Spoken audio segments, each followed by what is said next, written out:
one's the best crypto asset? Bitcoin's the best crypto asset. Which one's the best crypto asset? Bitcoin's the best crypto asset. Which one's the best? Which one's the best? Which one's the best? Which one's the best? Which one's the best? Which one's the best? Which one's the best? Which one's the best? Which one's the best? Which one's the best? Which one's the best? What's the second best?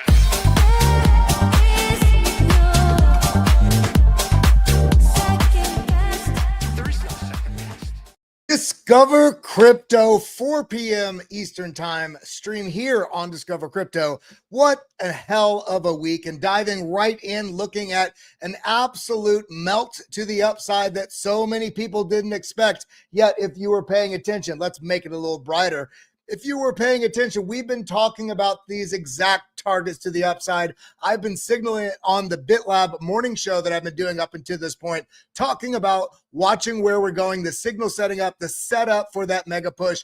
Is this the mega push, or is this just an impulse to the upside that will ultimately melt back down? Well, let's dive into it again. It is Friday, the end of an absolutely spiritually trying week.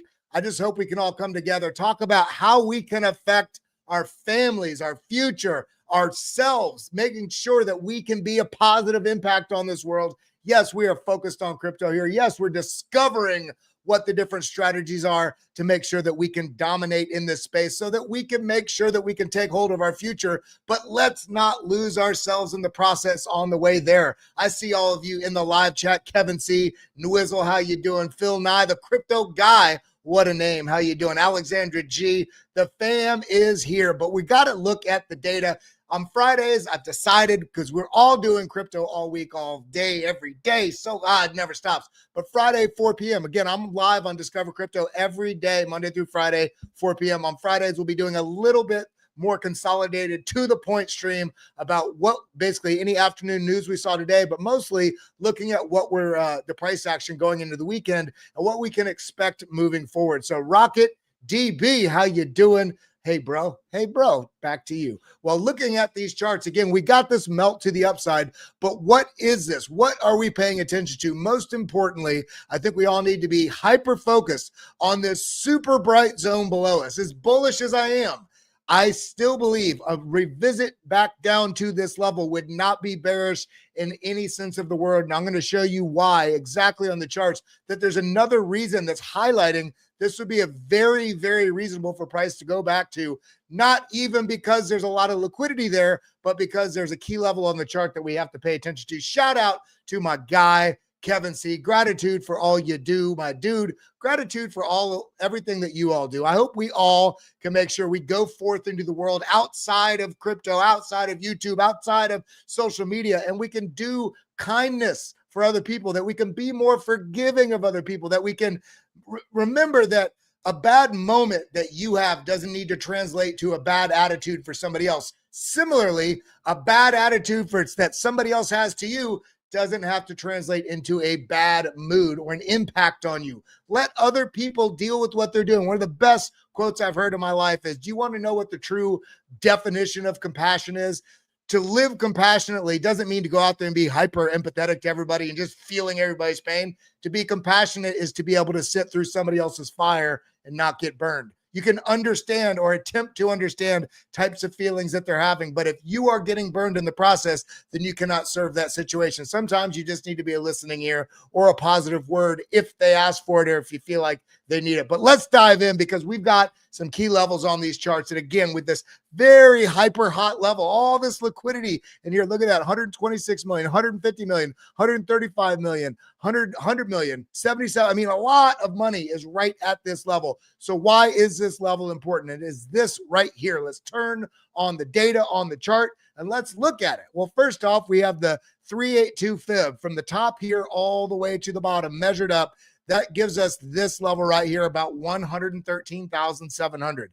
But that's not the level. Coming back over to the liquidity, where was this? This is, okay, starting at 100, right at about $113,000. So why is that area so hot? Well, let's look at this descending trend line here, basically the neckline here of this massive reversal, inverse head and shoulders that currently is playing out, but it doesn't mean specifically that it's up and away without any ever retraces again. Every time the market pumps a little bit, people get way too hyper bullish or way too hyper bearish, even if you get a small downtrend. What we want to see in any bull trend on any asset that ever exists is a rise, retrace, continuation. This is the area that absolutely wrecks the far majority of too many people in these markets. So what are we looking at here if that is a potential structure of a chart? Well, we have the rise. We have the rise here in the price action. Great. We did get a little bit of a sideways, but we got a little retrace there, but it's still, because the market is so hyper parabolically excited about all the expectation of where this price can go, because all the bullishness that is surrounding this, it wouldn't shock me to see this come back down and tap into this area, retest the scene of the crime. And the crime here, I mean, is the breakout of that very key resistance level. So coming back to this would really trap a lot of bears thinking, you see, that was it. And then it just completely leaves them behind. Do not get left behind. No trader left behind on this channel here with Discover Crypto, with the BitLab Academy family, with all of our friends and countrymen, everybody, every one of you that's here on a daily basis. I want us all to make smarter decisions in terms of responding to setups in the market versus reacting to things that are happening in the market. If you are reacting, you are giving money away. That is the number one tip I can give for anybody investing and trading in the market. In fact, it even works in your relationships. If you learn to respond versus react, you will see profits or benefits that far outweigh anything that you've ever seen if you've always only reacted to things. So let's get our responses aligned with looking for setups so that we can respond to them versus falling victim to every little whim in the market. Now, coming back into the data, this is what I'm expecting if we get a retracement that just traps people. I don't think that does not have to happen. But one of the things we have to consider here, CME futures gap, we have filled it. Great. It doesn't mean because we filled it that this area is done. This goes back to my previous comment about that trend line right here, that resistance level. If this does come back down, maybe it only comes into here. Maybe it actually dips a bit further to the bottom side of this and then goes. I don't know. If anybody tells you they know what is going to happen in this market, run the other direction, because nobody has any idea. All we can do is stack the data, stack the probabilities, and look for things that contest our bias, that contest even the signals we see, to see where the ingredients line up for the most probable outcome. That's the goal here. Nwizzle, you're knowledgeable. I appreciate that comment, though. Thank you very much. But coming over here, let's look at what we're seeing here. Altcoins, altcoins, altcoins. Is there going to be an alt season? Why would you be asking that when we are in the middle of an altcoin season? Okay, there's a bunch of numbers on the screen. I don't understand the data. Well, let me scroll down for you to show you how simple this is. The top 100 coins. This is from Bitcoin all the way down to the top 100 crypto assets in the crypto ecosystem, measured by how much money is in that ecosystem, aka the market cap. That's what a market cap is. So when you scroll down here, this is how they have performed in the last 3 months, over this last quarter. And what do we see? Plus 18,000%, plus 3,200%, plus 280%, 280, 180, 170. The point here is you see all of these are all altcoins, altcoins, altcoins, altcoins. The key factor here is the fact that all of these coins are performing so incredibly, overperforming what you're seeing in Bitcoin. Now, why that's important is because when we come over here and we look at this chart right here, while this looks as bearish as it can be, this is what you want to see if you have altcoin assets in your portfolio that you're stacking or you're trading. You want this bearish setup, because this bearish setup is the Bitcoin dominance. Now, for this to drop doesn't mean Bitcoin is suffering. It means that all of it, like at this point, the capital focus on the way up here was in Bitcoin. On the drop here, this means there's, I don't want to say more capital focus, but there's an increase in capital focus in the altcoins, and they're either holding better or moving up faster than Bitcoin. So in this case, which we have outlined here for months and months, for those of you that have been paying attention, shout out to you, because we've kept you on the right side of this trend. I talked about watching this area right here break. And then if this broke, that's not the signal. You always, again, just like on bull trends, rise, retrace, continuation, on a breakdown, you want to see a fall, a bounce, a continuation. This is the same thing as a retrace on a bear trend. So what do we see right here? We actually drew this out when the price started breaking here. We said, well, if this drops straight down, we'd like to see this bounce some way and go down. It just so happened that the price did exactly what I outlined. It doesn't always play out that way, but the structure, even the time frame, this has played out just like that. So, and I highlighted this months ago. I'd love to go back and figure out the first time I highlighted this, but it was months and months ago. Okay. And now what we're seeing here, I said altcoin season kicks off if this breaks with momentum. We dropped, we bounced. Oh, it might be a fake out. Bitcoin might be outpacing alts again, but then boom, no, drops. And not only did it drop, we've set up these bear flag. We even had that drawn out. The next target down is an additional, and this might not mean much to you, but this is massive, additional 4 or 5% drop in Bitcoin dominance. If this were to play out, this would be major for those altcoins that you hold. Coming back over to this chart, this is what we're seeing right here. You see these massive gains in some, not all, of the altcoins that are out there, right? Because not all of them are performing incredibly. This is only within the top 100, but you see Pump is still down 3%, Tau is still down, Quant is still down, Sonic or FTM is still down. I don't know what that is. AOZ, World Liberty Fi is down, ICP. But the dominant thing, the dominant trend here is there is a lot of capital focus coming into altcoins. Now, why would that be? Well, ask yourself, you might only be a pattern trader in the chart, looking at setups, looking at data, looking at technical signals. You might only be a context and fundamentals trader, looking only at the news, what the sentiment is, all these other things. Now, the majority of people out there kind of get a little bit of both, even if they don't realize it. Because if you are a news trader, you still get into the chart and feel a certain way about what the patterns you're seeing. And if you're a pattern trader, you still, especially if you're online, which you are if you're trading crypto, you're getting peppered with different levels of context on different things going on in the zeitgeist, in the different assets and different contexts of the global finance, the world stage politics, and what's going on in the crypto asset. So regardless of what you say you are, you're not. You're a little bit of everything. Now, to what degree is going to be every trader, every investor at a different level. But the point right now is it is in the middle of alt season. And I think that is very, very important for a lot of you to hear, because unfortunately, many of you think that that means now's the signal to get into alts. In some cases, it is. In many cases, it's not.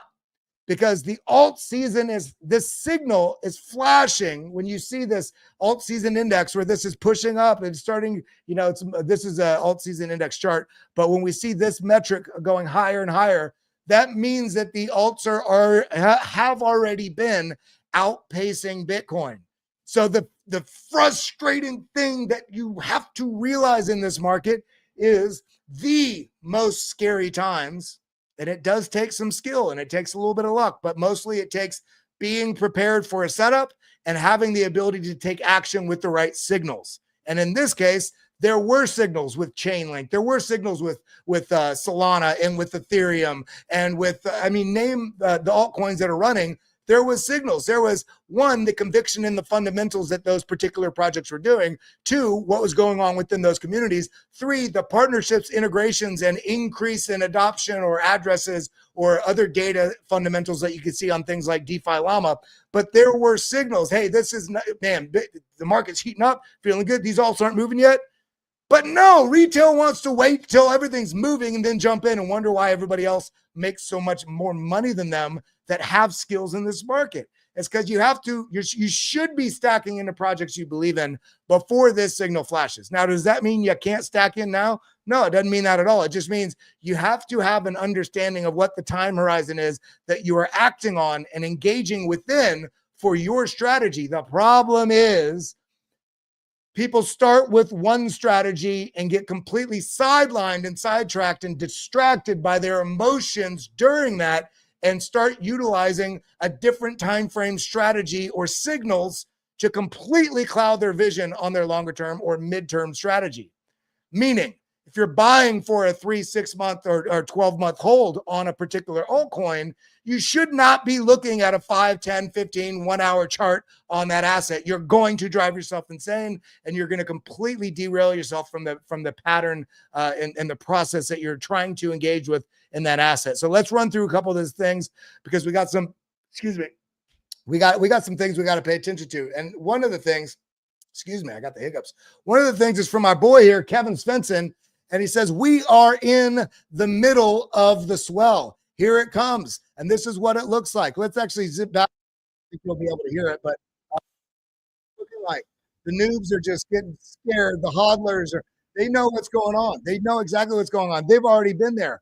And the noobs are out there trying to make it back to the ship, aka get their bags loaded in the middle of the thing running away. And then it chops along the way, and they completely lose sight for what their skill or strategy is in that asset. So do not put yourself to victim to that. Now, Ethereum in all of this has quietly left the range. It's just from stock money lizards. And I'd love for you to realize, looking back through, the 12 days of September, the last few days of August, we see that this was a pretty darn well-defined range. And we've already seen, a lot of people say we've had a lot of movement in Ethereum. I think we've seen minimal movement in Ethereum so far. I think it got sold off a little too much. I think there's a little too much negativity there, which gave a great buy signal for those of you that were paying attention to the data surrounding Ethereum and the integrations and positive legislation that overwhelmingly props up Ethereum looking forward. And now looking, oh my God, great opportunities all the way.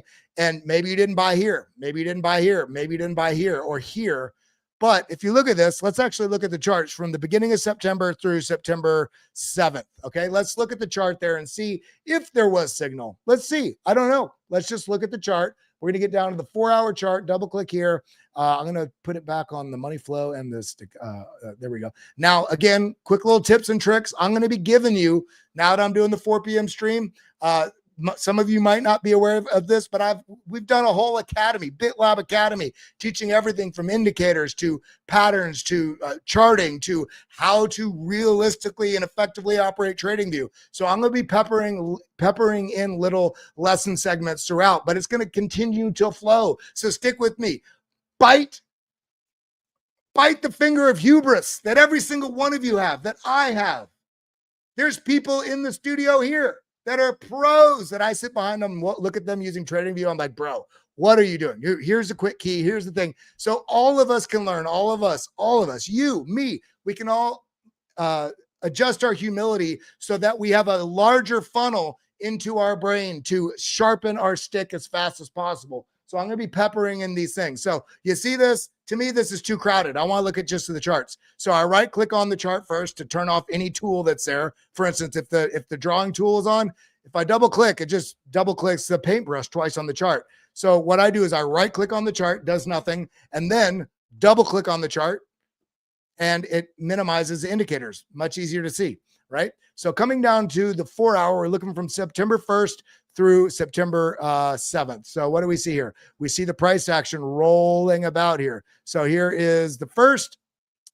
We have a wick low, but candle body high, candle body lower, candle body lower, lower, lower. So what does the data say? Remember, always ask yourself, when you find yourself sidelined and sidetracked by what the price is doing, the price doesn't mean a damn thing unless you look at the data that corresponds with it. So let's look at the price. Let's look from right here. We're going to do option V. That gives you a horizontal line.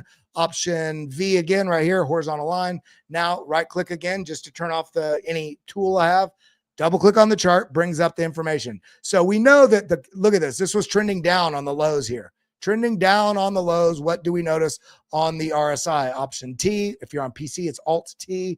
Higher lows on the RSI. So not only was a price action rounding bottoms are indicative of bears losing steam and the bulls increasing that steam. Well, you also see this in the strength here on the RSI. Now, the money flow did not suggest that.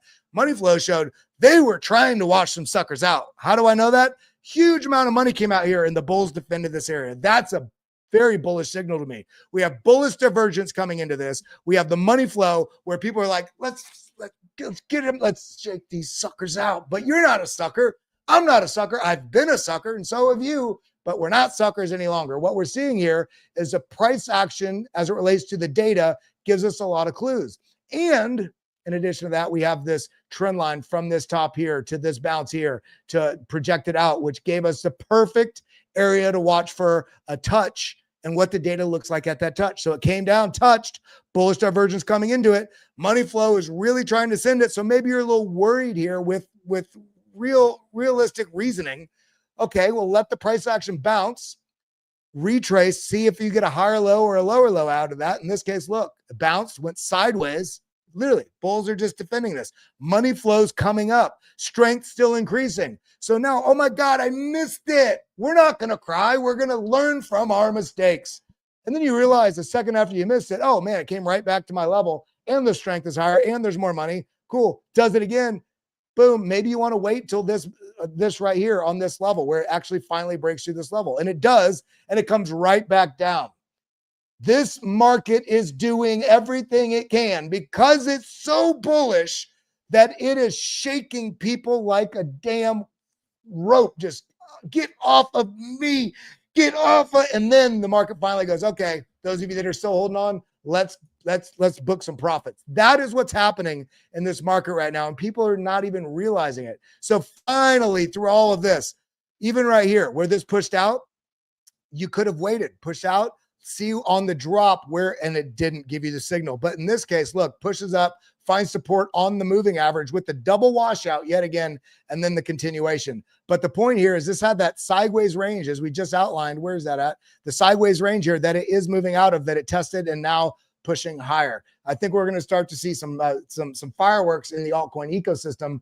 I think we've got, I don't want to say 3 months, but I think we've got 6 to 8 weeks where we're going to start to see some fireworks, and you're going to need to have your exit strategy in place if you have one. Not saying that cycle, that means the cycle's over, but we're coming into very contentious data about everything in this market going into the end of the year. Yeah, we got the FOMC meeting next week. Yeah, we're going to get rate cuts most likely, but we also have overwhelming delinquency, bankruptcies. We're seeing a weakness in the labor force. We're seeing some weird signals, right? And the question about a good portion of the retail market and Bitcoin and altcoins are still, is it going to be a 4-year cycle or not? Not even saying that they have conviction on it, but there's a lot of people, even with us here, that do this on a daily basis. I don't think there's going to be a 4-year cycle, but there's still a part of me that's going to risk hedge in case it happens. So while Ethereum is breaking out, quietly leaving this range, I would be a little cautious going into this weekend for a big move up, a flush out down going into the beginning of next week, and then the run out after FOMC. That's what I would be seeing. Now, we got other major developments here that I know that some of this news was covered, but I just wanted to highlight it. We see the Tether CEO, Paulo Arduino, says that the company is launching a US-based stablecoin called USAT. But Kelly, why would USDT, it's a US dollar tether, why would they be launching a US coin? Isn't it already a US coin? Well, zooming out a little bit, Tether's launching USAT, a new stablecoin to meet US regulatory requirements under this new legislation that just passed. The reason is because part of that Operation Choke Point 2.0 and also the very, very, very unfriendly and unwelcoming regulatory stance that we had in the US all the way up until January 20th of this year. Now we no longer have. Now we have supportive ecosystem for developing blockchain and crypto and stable coins, especially with the Genius Act. Well, USDT is essentially one of those things that is, basically a foreign issuer. So the way they were set up, it's a offshore issuer because of the way the banking structures, and they're doing it over in this offshore accounts and stuff. But it is very, very, very heavily backed by U.S. Treasuries, gold, Bitcoin. So I think it's great. It's not weird to me that now that they are actually rolling this into actually launching a specific thing within the regulatory clarity of the Genius Act. Now, one of the things I think everybody needs to realize about this is, but USDT already has such a lead on everything. Great. It doesn't mean, I think people assume that we are further along in the crypto ecosystem than we are. We are so early. We just got the smallest bit of positive empowering legislation in the US. This train has only just begun. in terms of what is going to happen with how stablecoins, how blockchain, how crypto, how Bitcoin, how these things are going to get integrated into, deployed upon, utilized, and the adoption that's going to come from that over the next 5, 10, 15 years. The stablecoin rails that are going to displace basically nearly every payment system that we know. The integration of things like Chainlink to help validate the information, data, and the cross-chain. We are literally now, only right now at the starting point. Everything up until January 20th. Actually, I would say everything up until the end of July when we had the stablecoin, the Genius Act and the Clarity Act passed, and now we still have the market share pass. To pass. Everything up into that was literally just building the framing for this house. Now we can build the house and start building the extra wings and all the things. We're just now at the starting point. Everything else was a setup for everything that's going to come after where we're at right now. So we are on the right path. And then we see here's that setup, guys, the bullish setup of a lifetime, and it is here. We should still be cautious. Don't throw everything you have on 77x leverage because this chart says everything's about to pop to the upside. But it just shows you this does feel like a quiet bull run because there's frustration intermixed with changes of the political field, changes of the geoeconomic, everything that we're seeing across the world feels like we're in a shifting structure right now. And at the same time, we just got the empowering word and support of Bitcoin and crypto that's just getting underway. And we've got the Fed rate cuts coming in. That's going to start bringing in, that $7.4 trillion into money market funds. As these rate cuts go down, the money market funds are going to be less appetizing because their yields aren't going to be as high. And then now you're going to start seeing money start moving into risk assets. We're already seeing gold run away, and it tends to front run what Bitcoin is going to do. And I do think it's going to happen. And with the altcoins, with all of this positive legislation and the partnerships that are never ending of what's going on with Ondo and Chainlink and Solana and Avalanche and Cardano. And I mean, everything we're seeing is just astronomical. And then you see this chart right here. Let's look at the last time this flipped green. What did it do last time it flipped green right here? What did it do? Oh my God. Oh, what you're telling me there was that much left? Okay. What did it do? There it flipped green right there. Look at where that was in the cycle. Oh my God. And look at this.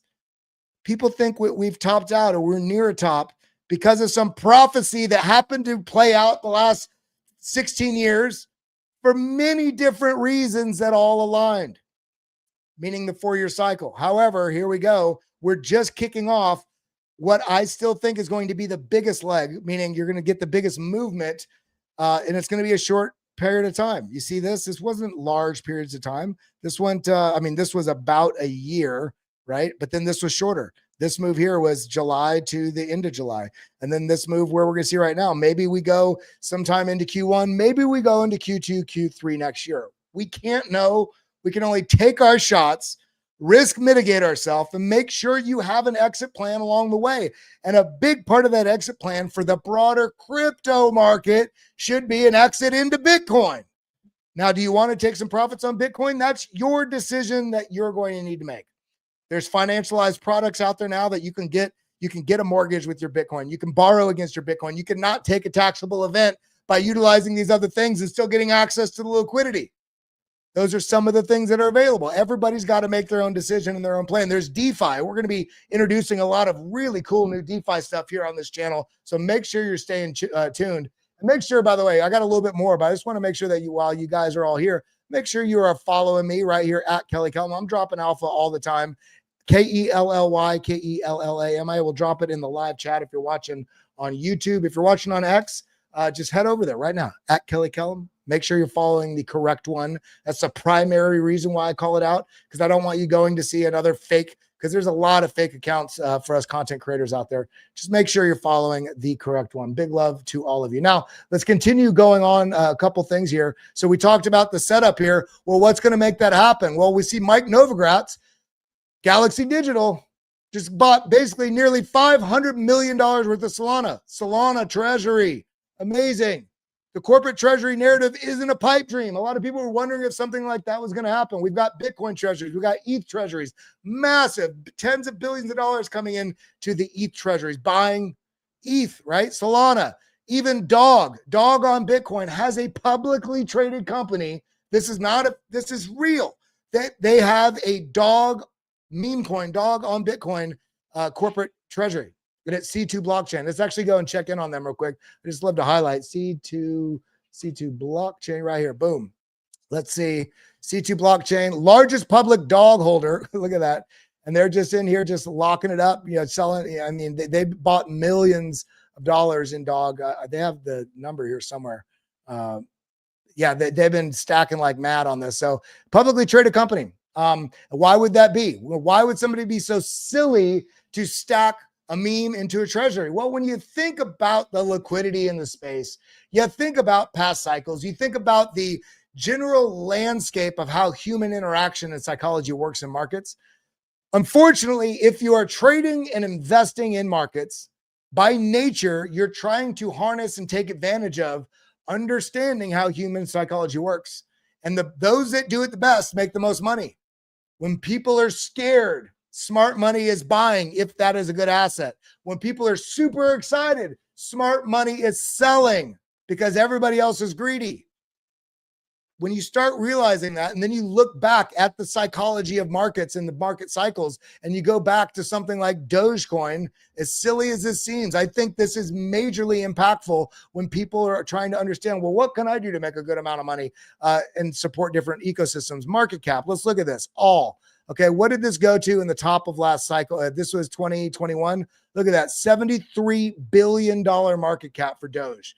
And this is on Ethereum, which has a much smaller market cap than Bitcoin. Now you come over to Dog, and I've been stacking Dog like mad, and everything that I have stacked, I haven't sold a single Dog. I am just stacked into it because I see what happened on Ethereum with Doge, but also with Shiba Inu and some of these other things. And I think, well, if I'm going to participate in different aspects of the crypto ecosystem, Bitcoin, Oracle plays and RWAs like Chainlink, AI like BitTensor, tokenized assets, specifically like tradable assets that are putting it on chain like Ondo.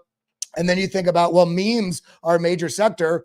The only meme I hold is Dog because of that. And it's on Bitcoin.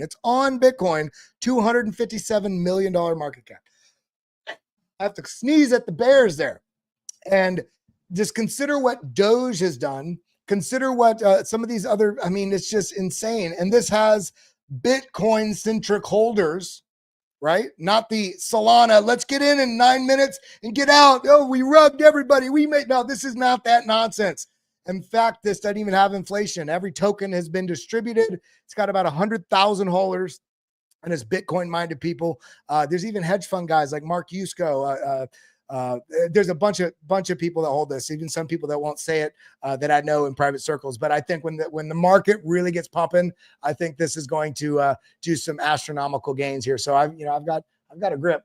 But we also got things like Morpho. Good call out there.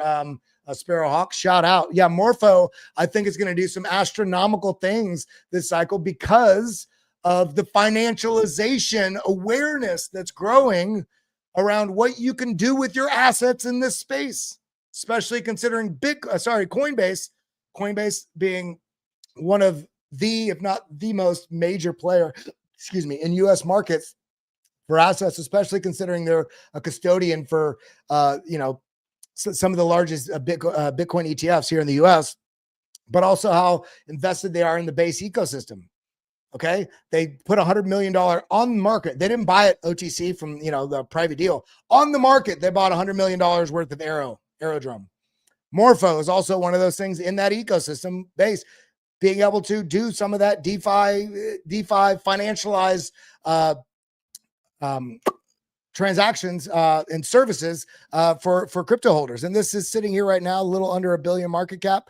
I think this is going to perform quite well. So to me, this was the scary point. That was a great entry. This was another great entry. It's actually maybe smarter because you had the drop, the pump. Cool. Let's see where the bulls come in to defend. Boom. That would have been a great buy. Yet again, right here. Yet again, I think we're still in the middle of that as we speak. But let's go through. We got a couple more things. Boom. We got that. The RWA industry. is about to smash the $30 billion mark. Do not fade this sector with big news coming from Link. Link and Say just partnered. We also seeing Ondo, everything that they're doing with bringing tokenized, securities, and they just brought 100 plus assets on chain. I think they've already done over 100, $150 million in volume, bringing things like Apple and NVIDIA and stuff like that. Why is that important? Because it brings them to global markets rather than just being on the New York Stock Exchange and NASDAQ and S&P 500. Global markets, so everybody in the world can access them through the crypto ecosystem. And so it's amazing what we're seeing. And then we see, again, Chainlink, they just passed $100 billion, $100 billion in total value secured. Chainlink reached 100 billion. And some people still ask, what does it do? What's its real purpose? Well, a lot of people are being very aware of what's happening here. So I hope you are as well. Now, the last thing, Polymarket Chainlink. And then we got this right here. Chainlink brings the world to a blockchain standard. If you do not realize that yet, start doing a little bit better diligence. Link upgrades the world of data and finance. TradFi bridged and upgraded to work as a Web3 native. Link brings data to trustlessness. Trustlessness meaning, that sounds like it's such a dirty word. Trustlessness means that you don't have to trust one party or another to make sure this happens. If I don't trust you, then we have a third-party arbiter because we can't trust each other. All this nonsense. Blockchain is aiming to really displace a lot of that trust issue by being able to be trustless. You don't need to trust it because it's programmed. And then Link allows the world to operate on chain, basically chain agnostic. So all these things are getting interconnected and basically being bridged into, I don't want to say an omni chain, but it's allowing the world to work cohesively with the current systems and the next gen systems that are emerging, and all of the next gen systems being able to integrate and, interact with each other as well. So there's so much going on with Link. And then we look at the springboard that we're on right now, and people are still wondering this. Here's the deal. I respect every analyst out there that is, putting their word out, putting their thoughts on what they're seeing. And I don't want every analyst out there to be like, it's bullish. We need a bit of contention. We need a bit of variety in what people are seeing. There are reasons to be concerned. There are reasons to risk mitigate. There's some reasons for some people that they should entirely exit the market, but that all depends on what your time horizon is. It all depends on what you're expecting. And when I look at this chart right here and realize that it came down into these three bands, which is a 200-day moving average, the 21-week moving average, and then, of course, the short-term holder cost basis gives us this nice little ribbon band here. And this is just bounced. Oh, this got a deeper bounce. And what? Deeper bounce. It also shot up higher. Look at that. A little bigger move there than we saw previously. And then look, dip down again, pushed right back up into it, came right back into the springboard, essentially. And it's looking like we're trying to make that move to the upside. And the last thing I want to show you here is this. And this is going to be bullish for Bitcoin. This is going to be bullish for your altcoins. This is bullish for the sector in terms of where the risk narrative is going to be in the near future. And what it looks like it's setting up to be right now, these yellow lines, each one of them is when the stochastic RSI on the weekly has flipped back bullish. Boom. Okay, look at this. Oh my God, it didn't pump, Kelly. Well, sometimes after the market melts down, look at this. Holy cow. Bitcoin died. It died. 78% down. But the smart money realized it wasn't dead. There was clear signal to buy here. This was a smaller drop than previous bear markets. I mean, look at this one back here. This one goes down. Look at that. Is that 83%, 85%? The one before that dropped. Let's look up there all the way down to the bottom. 85%. Cool. So we're getting a smaller bear market. We had basically cascading liquidation and failures. And yet the price action through all of this only finally got just below the long-term holder cost basis, meaning the average price of every long-term held Bitcoin the last time it moved. It was way the heck down here. And that is ultimately incredible buy signal in market cycles for mostly bottom entries. And so the fact that just barely with the FTX collapse got below it, and then look, the momentum started shifting. The stochastic RSI, boom, clipped right here.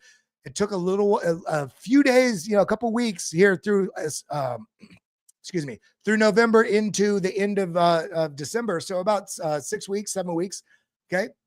But then boom, look, just rising. As this was sideways, this was just rising. And then what we get? Massive move to the upside. Look at that. Was that 50% move? 50% pump out of that. And then, oh my God, it's over. Why did I buy?